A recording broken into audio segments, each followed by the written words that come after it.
చెప్తారంటే ఎక్కడో చిన్న సంఘటన జరిగితే ఎక్కడో చిన్న సంఘటన మీకు మాట్లాడేదానికి నేను చెప్తా చిన్న సంఘటన ఒక మనిషి ప్రాణం సంఘటన జరిగింది చిన్న సంఘటన మీకు ఒక మనిషి ప్రాణం తీసుకుంటుంది అంటున్నా. అలా కాదు హనుమంతరెడ్డి గారు మీ వ్యాఖ్యలు ఉపసంహరించుకోండి. ఒక మనిషి ప్రాణం మీకు చిన్న సంఘటన, తుఫాన్ వచ్చి రాష్ట్రం నాశనం అయిపోతే చిన్న సంఘటన, తుఫాన్ వచ్చి రాష్ట్రం నాశనం అయిపోతే చిన్న సంఘటన మీకు చెప్పండి. తుఫాన్ వచ్చి రాష్ట్రం అంతా నాశనం అయిపోయింది, రైతాంగం ఎంత నష్టపోయారు, అసలు ఎన్ని ఎకరాల్లో పంట నష్టం జరిగిందో మీ వ్యవసాయ శాఖ మంత్రికి తెలుసా?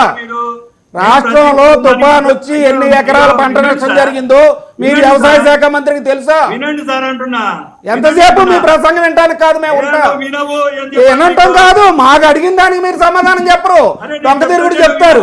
అభివృద్ధి గురించి మాట్లాడారు, అమరావతి వెళ్దాం చూపించండి, అక్కడ పోలవరం వెళ్దాం చూపించండి, అక్కడ మీరు దానికి మానేసి ఇంకొకట్టుగా చెప్తారు. మీరు పాటలు పాడించుకున్నారు కదా, ఏం పాటలు పాడిస్తున్నారు? పాటలు పాడించుకున్నారు కదా. అవును, ఇప్పుడు పాడుతున్నారు కదా, సెట్టింగ్లు వేసుకుని మరీ పాడారు. నిన్న సంక్రాంతికి ₹1 తిరుపతి సెట్టింగ్ వేసుకుని మీ ముఖ్యమంత్రి పాడాడు. అదిగో చూడండి, అక్కడ ప్లే అవుతుంది, పాటలు పాడే వాళ్ళు ఎవరు అడుగోండి. అక్కడ మీ అంబటి రాంబాబు డాన్సులు కడుతున్నాడు, అవి పాటలు అంటే సంక్రాంతి సంబరాలు అన్న. అదే సంక్రాంతి సంబరాలు, ఆడు బుడబుక్కలోడు ఎలా ఉన్నాడు చూడండి. అక్కడ సంక్రాంతి సంబరాలు బుడబుక్కలేసాలు. మంత్రిగా టీఎంసీకి క్యూసెక్ కి తేడా తెలియదు మంత్రి. అక్కడ ఎంజాయ్ చేస్తారు, అయ్యే మిగులుతున్నాయి, ఎంజాయ్మెంట్లే మిగులుతున్నాయి మీకు. మీరు ఎంజాయ్ చేద్దరు కానీ ఇంకొక 3 నెలలు ఆగండి. హనుమంతరెడ్డి గారు నా 2 క్వశ్చన్లకు ఆన్సర్ తెలియదు. ఒకటి జాబ్ క్యాలెండర్ చూపించమని చెప్పాను, చెప్పమని చెప్పాను, చెప్పలేదు madam. 3rd question sir Vasudevan గారు మీ సాక్షిగా అడుగుతున్నాను, మన రోడ్స్ అండ్ ట్రాన్స్పోర్ట్ మినిస్టర్ ఎవరు, అగ్రికల్చర్ మినిస్టర్ ఎవరు, నాకు చెప్పమని చెప్పండి. వాళ్ళ సార్ వీళ్ళకేం తెలియదు సార్, పాపము. అంటే వాళ్ళ పనితీరు ఎలా ఉంది మీరు అర్థం చేసుకోండి. వాళ్ళ శాఖల గురించి పని చేయట్లేదు కాబట్టి చెప్పలేకపోతున్నారా పాపము. హనుమంతరెడ్డి గారు నేనేమన్నాను సార్, వాళ్ళ శాఖల గురించి పని చేస్తే వాళ్ళకన్నా అర్థమవుతుంది. న్యూస్ లో ఉంటే ఇటువంటి వాళ్ళు మా కర్మానికి మినిస్టర్లే ఈ రోజు రాష్ట్రంలో ఉంటూ అభివృద్ధి, వీళ్ళ డిక్షనరీ లేని పదం సార్ దరిద్రం. డిక్షనరీలో లేదు, డిక్షనరీ అభివృద్ధి అనే పదం లేదు, అభివృద్ధి అనే పదం డిక్షనరీ లేదు. అభివృద్ధి గురించి మాట్లాడతారు. కనీసం వీళ్ళ శాఖలో వీళ్ళ మినిస్టర్స్ ఎవరు, వీళ్ళ ప్రభుత్వంలో ఎవరు ఫామ్ చేశారు మినిస్టర్స్ గా, జగన్మోహన్ రెడ్డి గారు ఎవరు అపాయింట్ చేశారు చెప్పండి. వీళ్ళు మా ఇద్దరిని హాఫ్ నాలెడ్జ్ మీరు తెలుసుకోవాలి రండి. జాబ్ క్యాలెండర్ లిస్ట్ పెట్టమని చెప్తే పెట్టలేకపోతున్నాడు. 10 నిమిషాలు ప్రెస్ మీట్ చూపించండి, మీ వాళ్ళంటే ఇవ్వలేకపోతున్నారు. వీళ్ళు వచ్చి హనుమంతరెడ్డి గారు నాకు బాధేస్తుంది, నాకు బాధేస్తుంది మిమ్మల్ని చూస్తుంటే. నీకెందుకు బాధ లేదు మేడం? బాధ చాలా ఉంటుందిలేండి, మీ కడుపులో బాధ చాలా ఉంటుంది.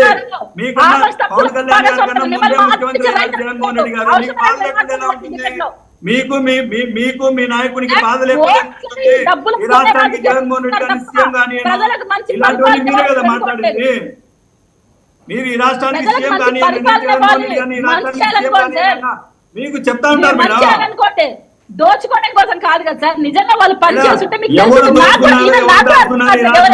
రైట్. హనుమంతరెడ్డి గారు మీరు అంటే ఒకే ఒక్క విషయంలో నేను మిమ్మల్ని అప్రిషియేట్ చేయగలను. మీరు మీ పార్టీని డిఫెండ్ చేసుకొచ్చిన తీరు చూస్తే మాత్రం మీ పార్టీలో ఉన్న అధికార ప్రతినిధుల మీద ఎంత బర్డెన్ ఉంది, వాళ్ళ భుజాల మీద ఎంత బాధ్యతలు పెట్టేశారో మీ పార్టీ అధ్యక్షుడు, రాష్ట్ర ముఖ్యమంత్రి అనేది అర్థమవుతుంది. ఎందుకంటే అధికారంలో ఉన్నప్పుడు ఇవి సహజం, బట్ మీరు కౌంటర్ చేసేప్పుడు అంటే కొంత హోంవర్క్ చేసుకురావాలి సార్. ఎందుకంటే ఇవాళ ఫిజిక్స్ పేపర్ అనుకోండి, ఫిజిక్స్ చదువుకొని రావాలి మీరు ఇంకోటేదో పేపర్ చదువుకొని వచ్చినట్టున్నారు. ఒక్క నిమిషం నేను చెప్పొచ్చు కదా, చెప్పండి. నాకు మేడం గారు వీళ్ళందరూ అడిగారు, ఒక్క నిమిషం ఓపిక పడ్డామని చెప్పండి. మేము చేసిన అభివృద్ధి 2019 నుంచి ఇంతవరకు మేము చేసిన అభివృద్ధి 99 టీవీ సాక్షిగా, కీర్తన సాక్షిగా, ఆయన తెలుగుదేశం పార్టీ సోదరుని సాక్షిగా నేను చూపిస్తాను అంటున్నా. మీకు చేసిన అభివృద్ధిని నేను 99 టీవీ సాక్షిగా, వాస్తవం సాక్షిగా చూపిస్తానంటున్నా. చూసే ధైర్యం కూడా వాళ్ళకు లేదు.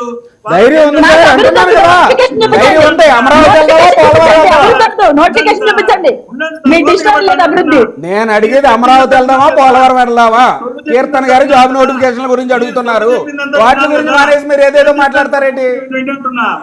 మీ సొల్లంతా విన్నాను కదా నేను మీ చెప్పేది సొల్లు మేము వింటున్నాం సార్, మీ సొల్లు వింటున్నాం ఇక్కడ, మీ సొల్లు వింటున్నాం. పోలవరాన్ని చేయలేదన్నారు కదా. అవును. పోలవరానికి మేమేం చేశామో 2019 నుంచి ఇంతవరకు ఏమేం చేశామో అది నేను చూపించడానికి రెడీ. రండి అదే వెళ్దాం. పోలవరం ఎప్పుడు వెళ్దాం చెప్పండి, పోలవరం ఎప్పుడు వెళ్దాం చెప్పండి. అన్నయ్య నేను చెప్పేదానికన్నా మీ కళ్ళకు చూపిస్తే మంచిది.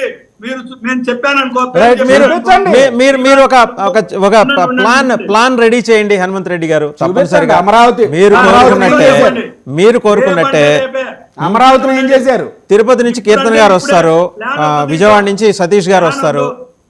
విజయవాడకి ఎప్పుడు వస్తారో చెప్పండి. నేను విజయవాడలోనే ఉంటాను, విజయవాడలోనే ఉంటాను. ఎప్పుడంటే అప్పుడు రెడీ, నేను రెడీ. రండి. Right, okay, thank you Hanumanth Reddy గారు. మీరే వీళ్ళనే పిలుచుకోండి. వస్తారు వాళ్ళు, ఏం పర్లా, మనం డెమోక్రటిక్ సెటప్.